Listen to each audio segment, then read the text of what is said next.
오늘 아침에 우리에게 주시는 하나님의 말씀은 출애굽기 4장 1절부터 17절까지의 말씀입니다.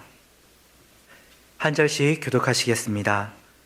모세가 대답하여 이르되 그러나 그들이 나를 믿지 아니하며 내 말을 듣지 아니하고 이르기를 여호와께서 내게 나타나지 아니하셨다 하리이다.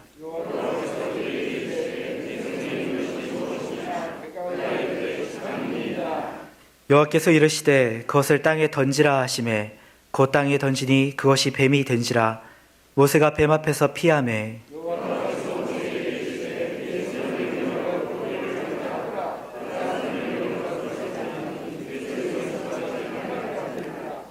이는 그들에게 그들의 조상의 하나님 곧 아브라함의 하나님 이삭의 하나님 야곱의 하나님 여호와가 내게 나타난 주를 믿게 하려 함이라 하시고,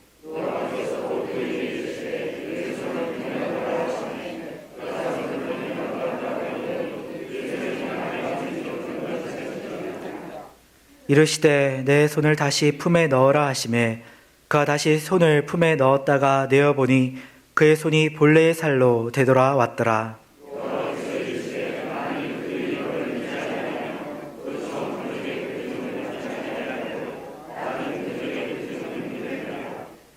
그들이 이 두 이적을 믿지 아니하며 내 말을 듣지 아니하거든 너는 나일강 물을 조금 떠다가 땅에 부으라. 내가 떠온 나일강 물이 땅에서 피가 되리라.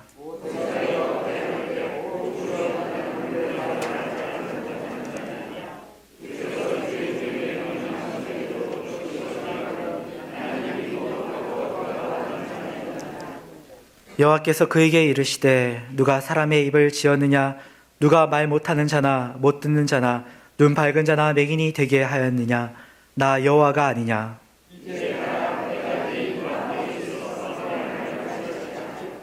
모세가 이르되 오 주여 보낼 만한 자를 보내소서.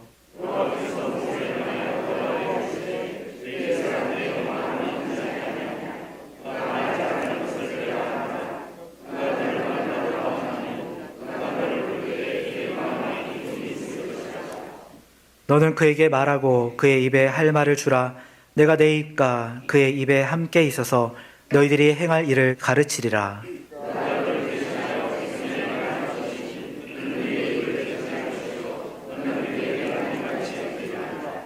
너는 이 지팡이를 손에 잡고 이것으로 이적을 행할지니라. 아멘. 하나님께서 모세에게 사명을 맡기시고 그 사명을 감당하는 것을 꺼려하는 모세에게 확신을 심어 넣어주시려고 합니다만 모세는 여전히 주저합니다. 모세가 부담스러워하는 마음은 크게 두 가지 이유가 있습니다. 모세는 지금 이 사명이 자기에게 무엇을 요청하고 있는지를 명확하게 가늠하고 있습니다. 첫 번째로는 지금부터 이 사명을 감당하기 위해서는 이스라엘 백성들을 바로의 통치로부터 노임받아서 가나안 땅으로 이끌어가는 사명을 감당하기 위해서는 지금까지 평온했던 일상을 내려놓아야지 됩니다. 그는 여태까지 태어나자마자 나일강에 자기 운명을 내어 맡기기도 하고 일약 애굽의 왕자가 되어 보기도 하고 또 자기 백성들의 편에 섰는데 마음의 거절을 당해서 광야에서 40년을 내어 쫓겨 사는 등 내리막과 오르막을 반복하는 그런 험악한 인생을 살아왔습니다. 그러다 보니까 이제 나이가 벌써 80이에요. 앞으로도 3분의 1의 인생이 남았다고 하지만 그것은 하나님만이 아시는 인생이고 자기에게는 굳이 이 평안하고 또 행복한 일상과 작별하고 험난한 인생 행로를 택할 이유가 하나도 없습니다. 여러분, 우리가 인생에 대한 야심을 품는 것은 대개는 젊은 날 때지요. 삶의 많은 것들을 수놓을 수 있는 가능성이 남아있는 때 그때 야심을 품고 하나님의 큰 일들을 이루고자 하는 마음들이 듭니다만 이 모세는 이제는 그런 화려한 것들을 쫓아갈 수 있는 그런 나이를 지났습니다. 또 쫓아봤자 사실은 별것이 아니라는 것도 이 나이가 정도가 되면 압니다.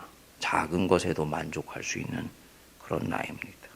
그러니까 굳이 이스라엘 백성들을 구하는 대모험에 본인이 나설 이유가 없는 것입니다. 둘째로는 설사 그 대사명에 나서겠다고 해도 자신은 적절한 사람이 아니라는 생각이 드는 것입니다. 1절 말씀에도 보면 그들이 나를 믿지 아니하며 내 말을 듣지 아니하며 이르기를 여호와께서 네게 나타나지 아니하셨다 하리이다. 여기서 그들이 나를 믿지 아니하며, 이 말은 믿는다는 것은 모세의 말을 신뢰하고 그의 지도력을 받아들여 준다는 것을 말하는데, 이스라엘 사람들이 자기에게 그런 리더십을 줄 리가 만무하다는 거지요. 첫 번째로 모세는 이미 40년의 세월을 이스라엘 공동체로부터 분리되어 있었기 때문에 그는 잊혀진 존재가 되었어요. 공동체 안의 사람이 아닙니다. 즉 자기 자신의 지도력과 기량이 검증된 사람이 아닌데, 내가 외부에서부터 이 공동체로 들어갔을 때 그들이 나를 믿어줄 리가 만무합니다. 그 얘기입니다. 이 말은 3장 18절에 있는 말씀, 그 위에 보시면 그들이 네 말을 들으리니, 하나님이 말씀하시는 거지요. 나 여호와가 아브라함과 이삭과 야곱의 하나님이 나를 너희들에게 보내셨다라고 네가 말하면 그들이 네 말을 믿을 것이다 라고 주님이 말씀하셨는데, 이 말씀에 정면으로 위배되는 지금 일종의 표현을 하는 것입니다. 하나님, 이스라엘 백성들이 하나님은 믿을지 모르지만 하나님이 저를 그들에게 보냈다는 사실은 믿지를 않을 것입니다.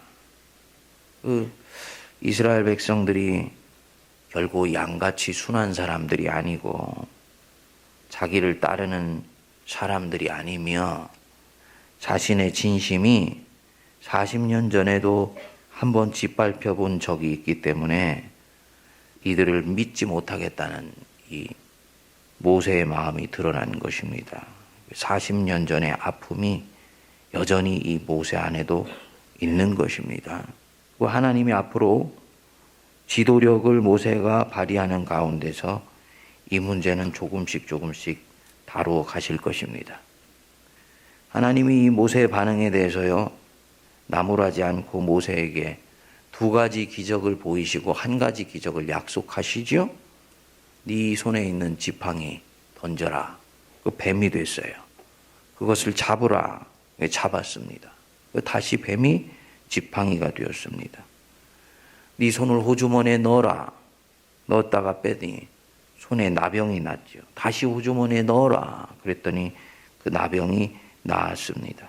이스라엘 앞에서 내가 방금 너에게 행했던 것 같은 기적을 보임으로써 나 여호와가 너를 백성들에게 보내었다라는 것을 보여주겠다 약속하시고 피에 대한 약속도 하셨습니다. 그런데 모세가 또다시 주저하며 말합니다. 나는 말이 어눌하여 사람을 설득할 능력이 없습니다. 내가 너에게 말을 넣어줄 것이니 걱정하지 말고 가라. 그랬더니 더 이상 피하다가 도저히 피할 구석이 없으니까 뭐라 그럽니까? 13절 보십시오. 모세가 이르되 오 주여 보낼 만한 자를 보내소서. 오 주여 보낼 만한 자를 보내소서. 무슨 뜻입니까? 아무리 생각해도 저는 그런 큰 일을 감당할 만한 사람이 못 됩니다. 보낼 만한 자, 그 일을 하기에 합당한 사람을 찾아서 보내십시오. 자신은 주님이 주시는 이 사명을 감당하기에는 턱없이 부족한 사람이라 라는 것입니다. 그리고 모세는 그것을 잘 알고 있는 거예요. 옛날에 성경을 읽을 때에는 이 모세가 참 겸손한 사람이다 라고 생각하고 묵상을 했었는데, 이번에는 묵상을 해보면서 좀 다른 각도에서 보이더라고요. 모세가 겸손한 사람입니까? 겸손하지요. 근데 겸손하다는 것은 정확히 표현하면 능력이 있는데 그 능력을 뒤로 숨기거나 낮출 때 겸손하다고 얘기를 하는 것입니다.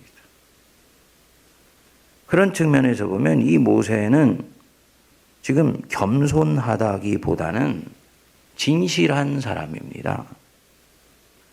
모세는 지금 이 사명이 어떤 희생과 대가를 요구하는 것인지, 이 일을 수행하는데 어떤 능력이 필요한지를 정확하게 가늠을 하고 있다는 것입니다. 애굽의 왕자로 살아봤기 때문에 이 일이 자기에게 무엇을 요청하고 있는 것인지를 알고 있는 거예요. 세계 최강의 나라 애굽에 그 나라의 최고 통치자 바로 주전 3,000년 전에 이미 불가사의에 가까운 어마어마한 피라미드를 만든 그 나라와 그 왕, 거기에 맞서서 그가 부리고 있는 히브리 노예들을 자유인으로 구해낸다? 그리고 광야를 지나서 가나안 땅으로 인도하여 낸다? 그것은 양치기로서 할 수 있는 일이 아니다. 나는 애굽에서 왕자로 살아봤기 때문에 그것을 안다. 그것은 알렉산더 같은 영웅이나 할 수 있는 일이다. 나는 그런 영웅이 되고 싶은 마음도 없고 영웅이 될 수 있는 탁월한 지도력을 갖고 있지도 않은 사람이다. 내적으로도 동기가 없고요. 능력도 없다는 것입니다. 그러니까 자신의 가능성이 어디까지인지 한계가 어디까지인지를 정확하게 알고 있어서 바로 이 말을 본인이 하는 것입니다. 즉 하고 싶은 마음이 있지만은 사양하는 것이 아니고, 할 수 있지만은 자기 자신을 낮추는 것이 아니고, 본인은 실제로 그런 일을 할 수 있는 사람이 아니라고 자기를 정확하게 들여다보고 있고 알고 있기 때문에 주님한테 그 길 가지 않겠다고 얘기를 하는 거죠. 그러니까 진실한 것입니다. 겸손하다기보다는. 모세의 겸손은 뒤에 나오는 것입니다. 그런데 하나님은 이런 모세에게 한사코 맡기시려고 하지요. 나중에는 안 가겠다고 하니까 하나님이 화를 막 내셨습니다. 여러분 한번 곱씹어서 한번 생각해 보실까요? 40년 전에 민족을 위해서 일을 하겠다고 할 때는 광야로 내어 쫓기는 것을 가만히 지켜만 보시다가 이제 40년 지나서 지금 이대로 충분하다고 생각하는 사람은 등을 떠밀어서라도 그 자리로 내어 보내시려고 하는 우리 하나님. 그런 일할 소망이 없어진 자를 불러서 한사코 일을 맡기신다. 하나님이 이 모세 안에서 무엇을 지금 보시고 계시기 때문에 모세가 지금 적격한 사람이라고 보고 있을까요? 40년 전에는 무엇을 보셨기 때문에 그때는 적절하지 않다고 보신 것일까요? 일의 성격으로 보면 그때나 지금이나 이 일은 사람으로서 할 수 있는 일이 아니라는 것입니다.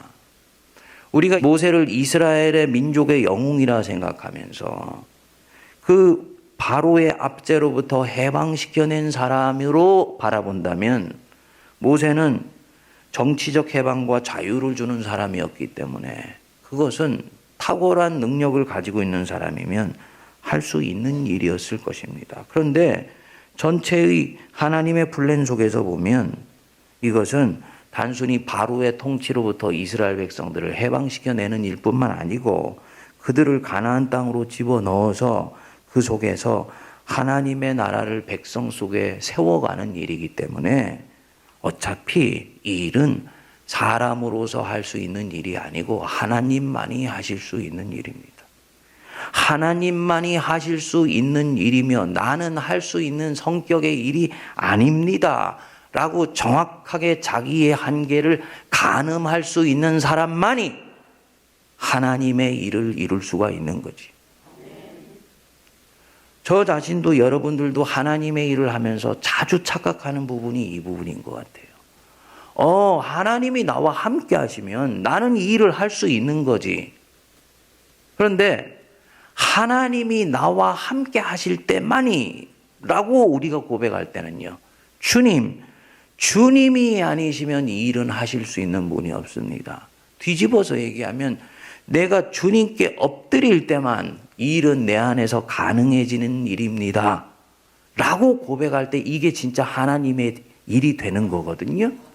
그런데 우리는 하나님이 나와 함께 하실 때만이 라는 것은 빼고 나는 이 일을 할 수 있습니다. 즉 하나님 등 뒤에 엎여서 호령하겠다는 마음을 우리도 모르게 갖게 된다는 것입니다. 즉 하나님의 능력을 자기가 사용하여서 개선 장군처럼 세상 일들을 부리고 움직이겠다고 할 때는 나도 모르게 영적 교만이 그 안에 딱 자리 잡게 됩니다. 결국은 하나님의 일을 어그러뜨리게 되는 거지요. 하나님의 능력을 맛보았을 때 흔히 우리가 빠질 수 있는 함정입니다. 모세의 경우에는 이 일은 하나님만이 하실 수 있는 일이기 때문에 자기 한계를 명료하게 알고 있어요. 그리고 그 한계를 명료하게 알고 있는 사람이기 때문에 하나님이 모세에게 이 일을 맡겨주시는 것입니다. 여러분, 교회 안팎에서 일을 하면서 하나님 일하겠다는 사람 많지 않습니까? 그런데 이상하게 하나님의 일이 이루어지지 않고요, 인간의 소리와 냄새로 교회 안팎이 가득합니다. 이유가 뭐냐? 그들은 다 하나님 일을 하겠다고 그래요. 그런데 하나님 일을 하겠다고 하지만 사실은 자신의 영광을 위해서 그 일을 하기 때문에 결과적으로 하나님의 영광은 나타나지 않고 사람 냄새만 가득한 교회고 사람 냄새만 가득한 세상이 되더라는 것입니다. 결국은 주님을 이용하는 것이죠. 하나님이 가장 안 기뻐하시는 모습이 바로 이 모습입니다. 우리가 주일날 3.1절에 대해서도 같이 묵상하면서 살펴봤습니다만 소금은 바닷물의 3% 아닙니까? 3%만 있으면 바닷물을 짜게 하고 그 속에 온갖 생명이 살아나도록 만들 수 있거든요. 네? 1.43%로서도 역사를 움직인 것이 우리 선조 그리스도인들이었는데 오늘날 한국 교회가 한국 인구의 20%가 된다, 15%가 된다 하는데 한국 사회는 꿈쩍도 하지를 않습니다. 이유가 뭐냐? 하나님의 일을 하나님만이 하실 수 있다라는 순전한 고백 속에서 일하지 않고 하나님을 등에 업고 내 영광을 드러내기 위해서 주님 일을 하는 경우들이 너무너무나 많이 있기 때문입니다. 그래서 얼리컬어서 헛된 영광을 구하는 거라 그렇죠. 이 모세는 이 한 일의 중요성에 비해서 자기 자신의 연약함을 알기 때문에 헛된 영광 구하지 않는 것입니다. 40년 동안에 헛된 영광 구했던 이 속에 있는 나쁜 물들이 다 빠져나갔어요. 그러니까 주님 보시기에는 당신 일하기에 합당한 사람인 것입니다. 교회 안에 이런 사람들이 많아져야지 주님 일이 이루어지는 것입니다. 예. 자기의 죄성을 정확하게 가늠하고 있는 사람. 그게 리더예요, 사실은요. 신앙의 세계에서 리더는 내가 가지고 있는 죄성이 무엇이고 내가 어느 부분에서 약점이 있고 어떤 국면에 가면 내가 다루어지지 않는 연약한 부분들이 그대로 튀어나오는지를 정확하게 가늠하고 있는 사람이 리더입니다. 왜? 이 사람은 바로 그 대목에서 더 영적으로 민감해지면서 하나님의 도우심을 간절하게 구하기 때문입니다. 죄성을 극복한 사람이 리더가 아니고 자기 죄성과 약점을 가늠하고 있는 사람이 리더가 되는 것이고 주님이 쓰시는 사람입니다. 하나님께 의지하게 되는 거지요. 전체 흐름들을 여러분 한번 살펴보십시오. 모세의 간절함이 더 절박합니까? 하나님의 간절함이 더 절박합니까? 하나님의 절박함. 결국 이 일은 하나님이 하시는 일이고 하나님이 의지로 이끌어 가시는 일입니다. 그러니까 우리는 하나님께 의지하고 하나님께 납작 엎드리면 하나님이 일을 이끌어 가시는 것입니다. 엎드리지 않고 의지하지 않을 때 일이 어그러지게 되는 것이지요. 모세의 이 진실함에서 우리가 배울 수 있게 되기를 바랍니다. 모세가 가졌던 자기의 연약함과 한계를 정확하게 인식하는 바로 이 지혜 속에서 하나님의 역사가 일어나는 하나님의 경륜에서 배울 수 있게 되기를 기도합니다. 기도하겠습니다. 하나님 아버지, 이 새벽에 주님 앞에 나와 기도하는 주의 백성들의 기도를 들어주시고 한심령 속에 있는 마음의 애절한 소원과 간절한 여망을 하나님께서 친히 하감하여 주사 천둥과 우레와 번개로 역사하여 주옵소서. 때가 되었을 때 이루어 주실 하나님을 간절히 기도하며 오늘도 저희들 주님 앞에 우리의 입술을 여오니 하나님께서 은혜를 베풀어 주실 줄 믿습니다. 모세에게서 깊이 배우게 하여 주셔서 자기 자신이 가지고 있는 능력과 또 가능성의 한계들을 정확하게 주 앞에 고백하며 무엇보다도 자기 죄성의 깊이로는 주님의 일을 이룰 수 없음을 분명하게 깨달아 알고 주님 앞에 내어놓음으로 오히려 하나님이 일하실 수 있는 은혜의 공간을 열어놓을 수 있는 저희들 되게 하시고 주님의 손에 붙들린 지팡이로서 사용되게 하여 주옵소서. 이제는 우리 주 예수 그리스도의 크신 은혜와 하나님 아버지의 만극하신 사랑하심과 성령님의 위로교통 감동 감화 역사하심이 주님 앞에 머리를 조아림으로 하루를 시작하는 거룩한 주의 백성들, 하나님 앞에 가진 연약한 모습과 죄성들을 정직하게 고백함으로 오히려 우리의 약함을 통해 하나님의 강함이 세상에 드러나게 하려고 다짐하고 결심하며 나아가는 모든 주의 백성들 머리 위에 피로 값주고 사신 이 제단과 이 나라와 이 민족 위에 이제로부터 영원토록 함께하옵시기를 간절히 축원하옵나이다. 아멘.